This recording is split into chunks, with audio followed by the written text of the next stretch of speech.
Buenas, buenas, bienvenidos al podcast de Inteligencia Aumentada.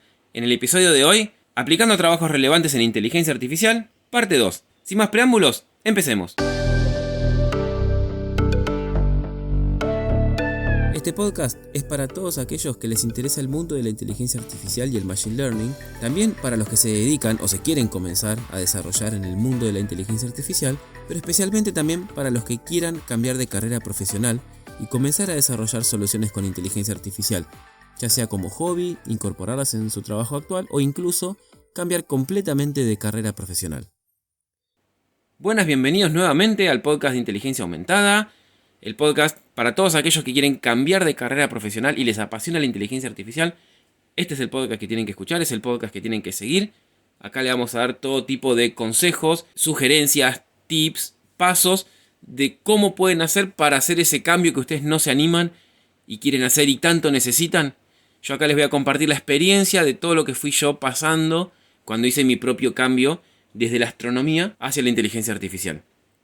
En el episodio anterior vimos la primera parte del último paso de nuestra metodología, que fue la que yo apliqué o la que yo seguí, que es aplicar a trabajos relevantes en inteligencia artificial. En este episodio vamos a ver los 4 puntos que nos faltan, que decidimos dividirlo en 2 partes, porque si no se iba a ser un capítulo muy extenso y no queríamos agotarlos. De hecho, dura aproximadamente media hora el episodio anterior, y yo creo que este episodio va a durar otro tanto, entonces no queríamos agotarlos con un capítulo entero sobre esto. Por eso, sin perder más tiempo, vamos a la segunda parte de nuestra lista. Seguimos por el punto 5 de nuestra lista de recomendaciones, y ahora es usar las palabras claves correctas en nuestro currículum. A riesgo de sonar repetitivo, como ya mencionamos en el episodio anterior, al momento de analizar solicitudes de empleo, los reclutadores y el personal dedicado a esta tarea pueden recibir cientos de solicitudes. Esto quiere decir cientos de currículum para analizar. Por ello, los reclutadores muchas veces escanean el CV por arriba, buscando cosas llamativas que les capten la atención. Para poder hacer esto, lo que suelen hacer es buscar palabras que se destaquen. No solamente por el significado, es decir, palabras claves relacionadas con el rol que están buscando, sino palabras que visualmente les llamen la atención. Entonces, en ese sentido, debemos ser estratégicos para distinguirnos del resto de los postulantes. Una forma de hacerlo es logrando hacerle más fácil el trabajo a los reclutadores. ¿Qué más quieren ellos? Que su trabajo sea sencillo y rápido. Por ejemplo, podemos resaltar las palabras que los reclutadores están buscando.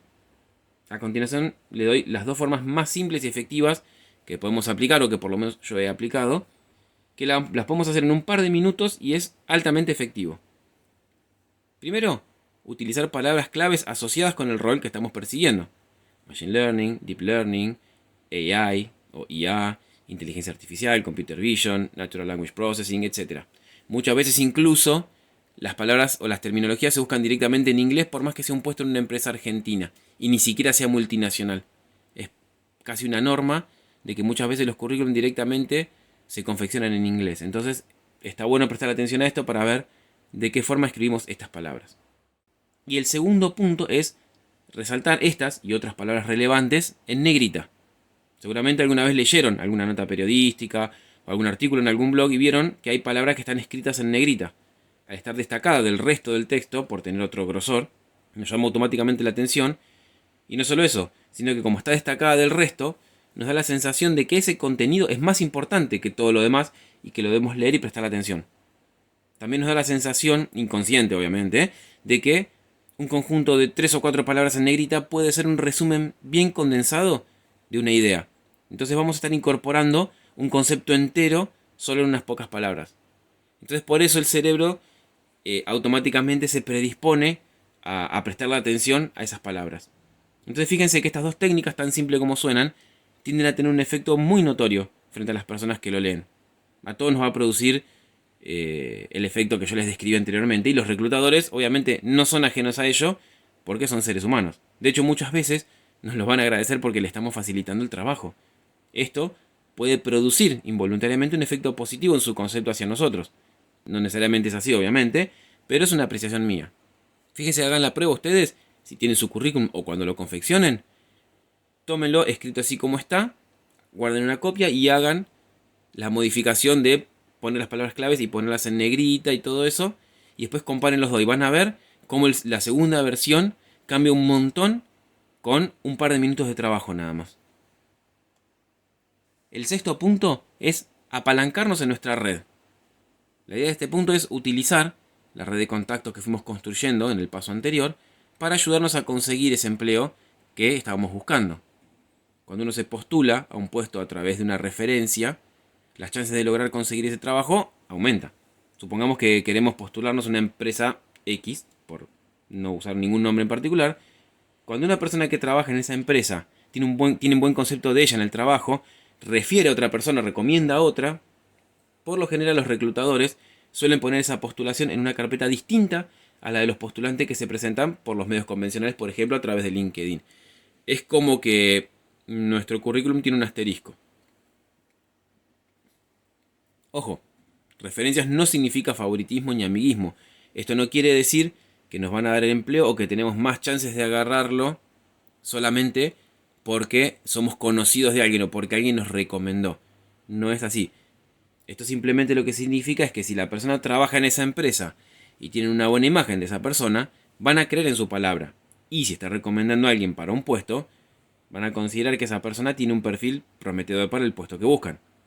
Después de todo, un miembro valorado de su empresa lo está recomendando y obviamente ella va a querer lo mejor para la empresa en la cual trabaja, entonces no va a recomendar a cualquier persona. Si está recomendando a alguien es porque realmente considera que es bueno. Esto lo mismo, yo sigo reiterando, esto no significa que la persona a la cual están refiriendo va a obtener automáticamente el puesto. Pero su currículum va a tener una marquita especial de distinción con respecto al resto. Y luego, al momento de comenzar la ronda de entrevistas, esta persona va a tener un lugar un poquito más alto en la lista de prioridades de personas a ser entrevistadas. Incluso quizá la puedan entrevistar primera o en una primer tanda de entrevistas y si esa persona cumple con los requisitos que necesita la empresa, no van a seguir buscando otros perfiles, no van a analizar toda esa otra tanda porque ya tienen una persona que cumple con los requisitos y encima está recomendada, mucho mejor. Otra cosa que también podemos hacer es pedir cartas de referencia. Podemos pedirle a alguien con un buen historial empresarial y laboral, obviamente con el que ya hemos trabajado y que nos conozca, que nos recomiende para el puesto que estamos aplicando.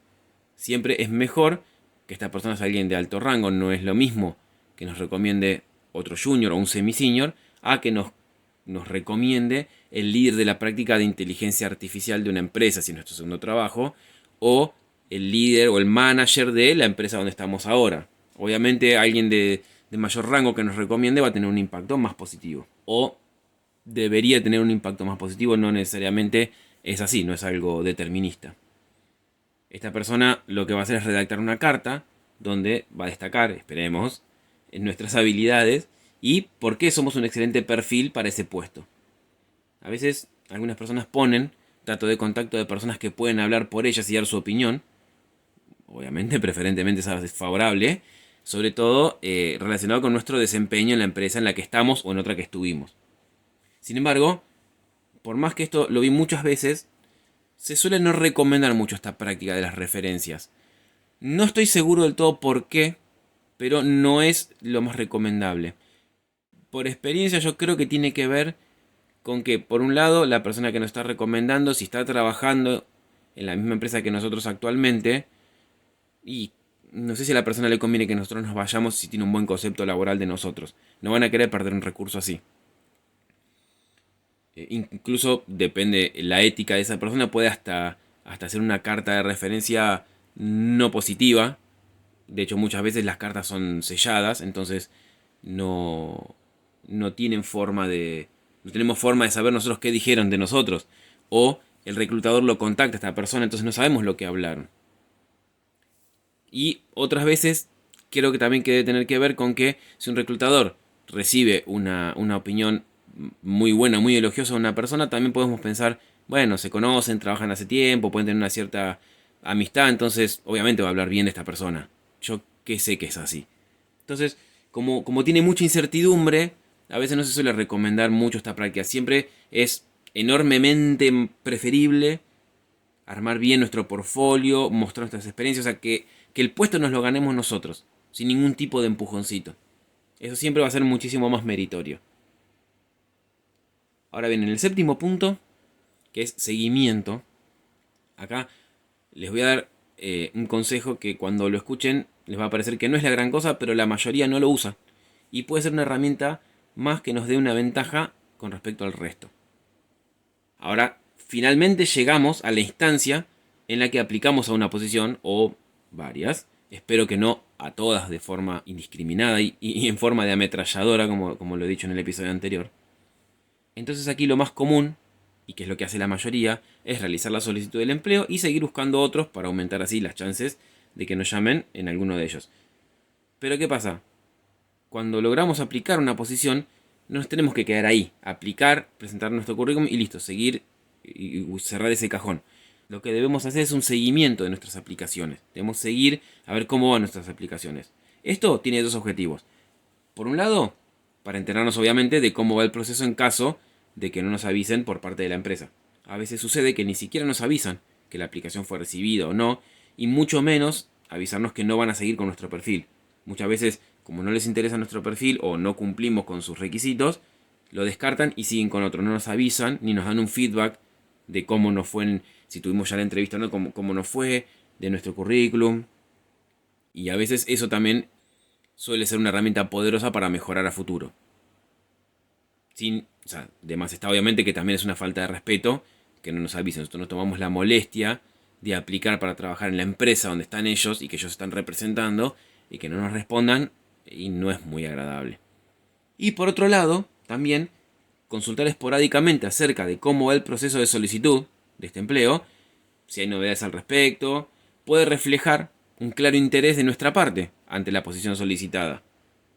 Esto, al escribir y preguntar cómo va la solicitud y todo eso, le puede dar al reclutador la sensación de que nosotros genuinamente estamos interesados en ese puesto.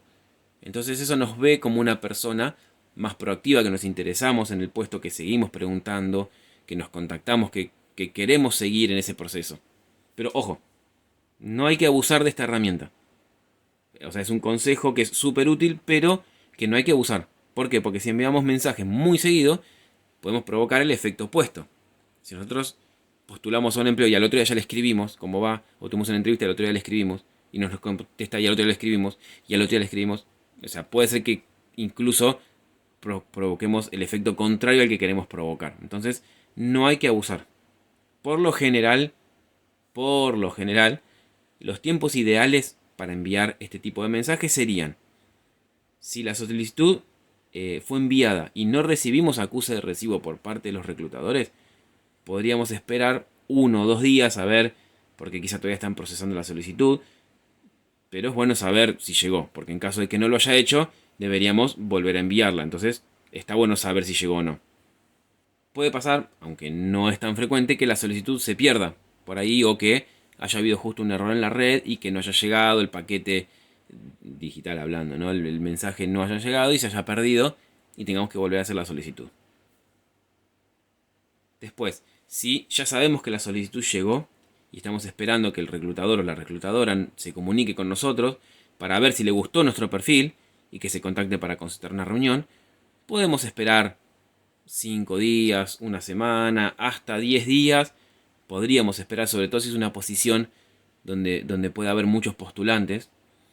Si no recibimos ningún tipo de contacto pasado esos días, podemos escribir para ver qué pasó con nuestra solicitud.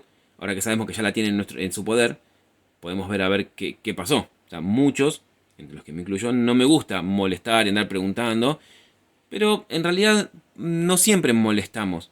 Bueno, obviamente no estamos molestando, tenemos todo el derecho del mundo a saber qué pasó con nuestra solicitud. De hecho, estamos aplicando para un trabajo, no es un concurso para ganarnos una bicicleta. Entonces, es importante saber cómo va nuestro proceso de solicitud, porque nuestro futuro, en última instancia, está dependiendo de eso. Y luego, en el caso de que ya hayamos pasado una primera entrevista con el reclutador o la reclutadora, podríamos consultar al cabo de 5 a 7 días qué pasó con esa entrevista. Si nuestro perfil gustó o no, si se va a seguir con el proceso o no. Y en los casos en los que no se continúa con el proceso, a veces también está bueno pedir que nos den alguna especie de feedback de qué les pareció nuestro perfil, qué les pareció la entrevista, en qué deberíamos mejorar para una próxima solicitud. Eso también nos deja bien posicionado. Vamos a tener una respuesta de su parte, un veredicto de qué les pareció nuestra entrevista, y vamos a tener ahí cosas para mejorar. Qué cosas no gustó tanto, entonces prepararnos mejor para una próxima entrevista. Y también quedamos bien posicionados con la persona con la que estemos hablando, ya sea un reclutador o un líder técnico, porque somos una persona educada, respetuosa, que quiere mejorar. Entonces, quizá el día de mañana, si se abre otra posición que es más acorde a nuestro perfil, quizá nos contacten ellos directamente, porque de hecho nuestros datos le quedan. Y todo esto que le estoy explicando último también se puede aplicar en cualquier otra instancia posterior de entrevistas, ¿no? Es decir, todas las entrevistas subsecuentes que sigan con otros reclutadores, con líderes técnicos, con el líder de la unidad, lo que sea, siempre sirve. Y recuerden siempre ser corteses cuando escriban, no ser muy extensos en lo que están escribiendo, ser bastante concisos y preguntar en pos de nuestro interés por el puesto. Que los reclutadores no se lleven la impresión de que estamos preguntando para tacharlo de la lista y seguir con el siguiente, sino que realmente estamos interesados en ese puesto, que nos interesaría mucho conseguirlo y que si efectivamente no somos para ese puesto o si hay algo que a ellos les pareció que es mejorable, bueno, apoyarnos en su experiencia y saber qué es para mejorar. Y el octavo punto de esta lista también es algo que no tiene que ver con la aplicación en sí, pero que es un paso importante y es ser persistente. Todos sabemos que aplicar a puestos de trabajo puede ser una tarea agotadora y lo más probable es que debamos aplicar varias veces, y como lo mencionamos ya anteriormente, en muchos de estos casos quizá hasta ni tengamos respuestas desde el otro lado. Sin embargo, no debemos bajar los brazos y tenemos que ser persistentes.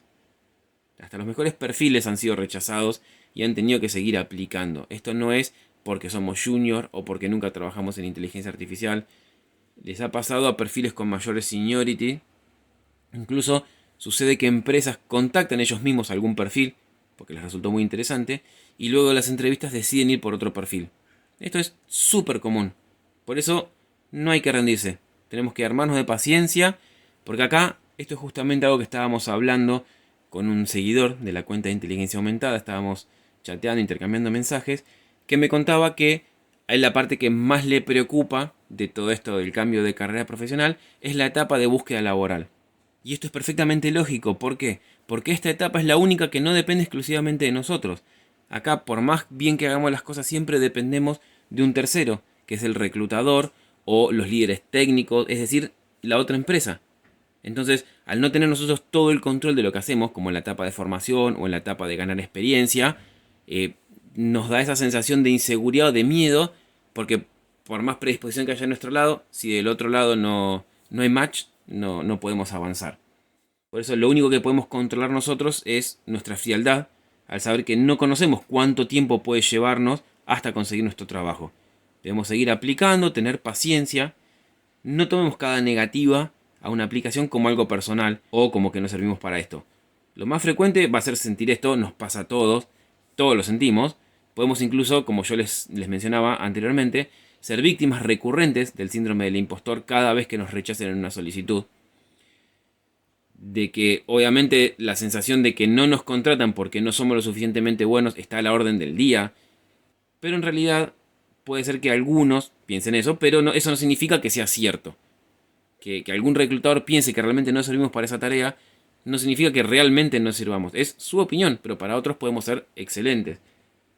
De hecho, me ha pasado, yo he aplicado a puestos y me han dicho que mi rol o mi perfil era como no llegaba a junior. O sea, yo con un doctorado en una carrera de ciencia básica, donde yo tenía un conocimiento matemático profundo, pero justamente la persona que me hizo la entrevista era doctor en estadística, y obviamente me hizo preguntas estadísticas hiper avanzadas, que capaz que hasta ni él las sabía, y claro, yo di como un perfil junior, y no es por ser vanidoso o ególatra, pero creo que no me considero como que soy un junior en conceptos matemáticos.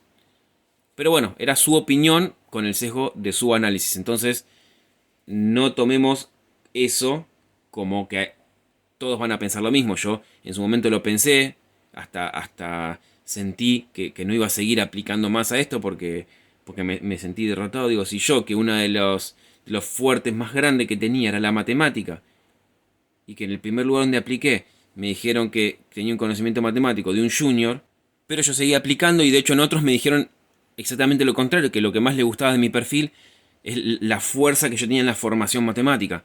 Por eso no se queden con lo que les digan en una, en dos, o en cinco, o en 10 entrevistas o aplicaciones. Si no lo tomemos como personal, porque no va a ser la opinión de todo el mundo, sino la opinión de esa persona. En función de esto que yo le estaba contando de mi experiencia previa en esa entrevista, hay muchas empresas que son muy exigentes con los perfiles que quieren.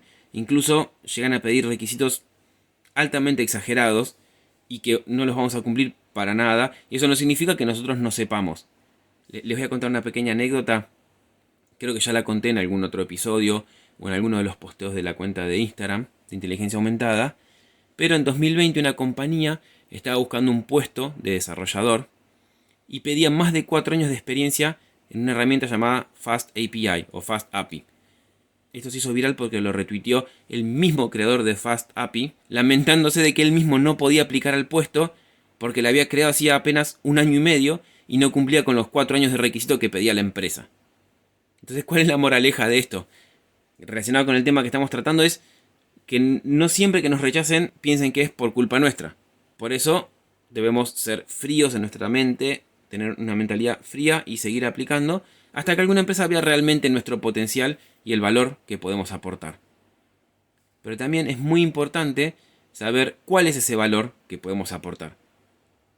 Por eso también es importante saber armar un buen currículum que muestre nuestras habilidades y refleje qué es todo lo que sabemos hacer y todo el valor que podemos dar. Pero eso es tema para otro episodio.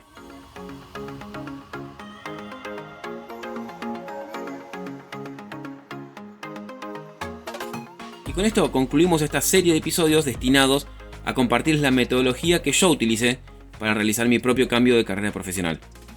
A modo de resumen, recuerden que no debemos presentarnos a cuanta posición se abra, no seamos una ametralladora de postulaciones, pensemos bien y analicemos bien a cuáles nos queremos presentar, elijamos bien el tipo de rol que queremos cubrir, ya que si lo logramos obtener, ese puesto, y luego vamos a tener que trabajar en él, ¿qué sentido tiene todo este cambio de carrera si terminamos en una posición que no nos gusta del todo, o que es un trabajo que no era exactamente lo que buscábamos? También seamos estratégicos en la confección de nuestro currículum, que los reclutadores puedan ver nuestras habilidades de un pantallazo y no se pierdan leyendo hojas y hojas. Esto lo tenemos que usar para destacarnos con respecto al resto de los postulantes. También apalanquémonos en nuestra red de contacto. Si tenemos buena relación con los miembros de nuestra red, podemos pedirle que nos recomienden en alguna posición que se abra en la empresa que ellos están. Pero como yo les decía, ojo, solamente si ellos nos conocen lo suficiente. No podemos pedir referencias a cualquier persona que no nos conozca solo porque nos tienen en la red de contacto y porque los agregamos. Siempre es importante construir una relación con nuestros contactos y una vez que tenemos esa relación, que nos conocen, que saben cómo trabajamos, cómo nos manejamos, ahí sí podemos pensar la posibilidad de pedirles una recomendación. También recuerden que si no reciben noticias de sus postulaciones, pueden escribirle a sus reclutadores para ver cómo va. Si la recibieron, qué pensaron del perfil, si van a seguir con esa postulación o no. Y sean persistentes. No vamos a conseguir el empleo en las primeras 5 postulaciones, eso es seguro. Ni en 10, ni en 30 y quizá ni en 50. Pero esto no nos tiene que hacer bajar los brazos. Quédense tranquilos y confíen que el día va a llegar. Con esto llegamos al final del episodio. Espero que les haya resultado de interés, que les haya resultado útil toda esta serie de pasos que les compartí. Si les interesó, por favor suscríbanse al podcast en la plataforma de escucha que estén utilizando. Si les pareció que el contenido lo merece, por favor déjenos una calificación de 5 estrellas. Esto nos va a ayudar a que el algoritmo nos recomiende y así poder alcanzar a más gente y poder ayudar a la mayor cantidad de personas posible a poder cambiar de carrera profesional hacia inteligencia artificial y que no tengan que pasar por lo que yo pasé o por lo que muchos de ustedes seguramente han estado pasando. Esa incertidumbre, esa angustia, ese miedo a dar el paso. También recuerden que pueden seguirnos por Instagram en @inteligenciaaumentada. Ahí pueden dejarnos sugerencias, comentarios, pedidos. Si hay algún tema que quieren que desarrollemos en mayor detalle en el podcast, por favor envíenos un mensaje directo. Nosotros leemos y respondemos todos los mensajes. Como lo digo siempre, aunque somos un canal de inteligencia artificial, no utilizamos un chatbot. Los mensajes los leemos personas de verdad, bien humanos, o por lo menos lo más humanos que podemos ser, y los respondemos uno por uno de forma personalizada sin ningún tipo de respuesta automática. También abrimos hace poco nuestra dirección de correo inteligencia aumentada POD, como la abreviación de podcast, @gmail.com. Ahí también pueden escribirnos con comentarios, con sugerencias, con críticas, si quieren compartirnos contenido, cosas, material que ustedes vieron o algún dato importante, bienvenido sea. Si es algo que vemos que le puede servir al resto del público, obviamente lo vamos a compartir para que todos nos podamos beneficiar de esto. Y también pueden seguirme en LinkedIn como Luciano de Arriba, ¿sí? Como mi nombre y mi apellido, donde ahí voy a tratar de empezar a compartir el contenido que estamos volcando en el podcast y en Instagram, y contenido nuevo obviamente, ahí en forma de posteos tipo blog. Muchas gracias por escucharnos, espero que les haya resultado útil toda esta lista de pasos y este episodio, y espero verlos la próxima semana. Muchas gracias, chao.